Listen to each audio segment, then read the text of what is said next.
बिस्मिल्लाहिर्रहमानिर्रहीम। अस्सलाम वालेकुम व्यूअर्स। इस वीडियो के क्लिप पर बताना चाहता हूँ कि मूंग की फी एकड़ कितनी औसत आती है। तो आपके सामने तकरीबन एकड़ हम निकालने वाले हैं। ये फी एकड़ तकरीबन हम निकालने वाले हैं, जितनी भी औसत आती है अपने भाई दोस्तों को बताता हूँ। ये जो मूंग थी ये अगरी बीज था और ये बहुत बड़े बड़े काद वाली मूंग थी, छोटे काद की नीचे जैसी आप बीज है। ये बड़े काद वाली मूंग थी और उसमें बड़े बड़े बूटे थे जो जिसे कहते हैं मूंगा। और जितनी इसकी औसत आती है मैं आपको बताता हूँ, तकरीबन निकलने वाली है। नाज़रीन, इसको 3 पानी लगाए गए, इसके ऊपर 4 स्प्रे की गई।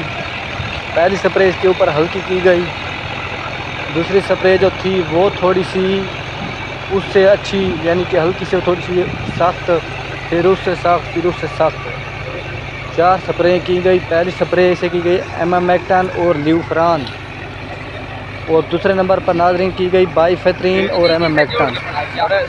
तीसरे नंबर पर नाज़रीन पोल्ट्रन सी और वॉल्यूम की गई। चौथे नंबर पर नाज़रीन अमीडा की गई।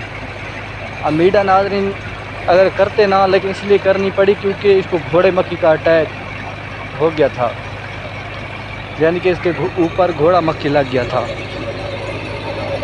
अमीडा जो है ये थोड़ा सा मूंग को कच्चा भी करता है और फल फूल भी इसका नहीं रुकता। अगर लैमडे की स्प्रे करते तो उससे फूल फल रुक जाता। और बात करते हैं नाज़रीन खाद की। नाज़रीन, इसको यूरिया खाद का सिर्फ 1 गट्टू दिया गया। जब यूरिया खाद नाज़रीन 1 गट्टू दिया तो इसने बहुत बड़ी बड़ी खाद की। तो आपके सामने तकरीबन मूंग निकल चुकी है। तो आपके सामने बिल्कुल ही साफ़ सुथरी है, कुछ छाना लगाने की जरूरत नहीं, बिल्कुल साफ़ सुथरी मूंग है। नाज़रीन, आपके सामने गट्टू आप गिन लें, 15 मान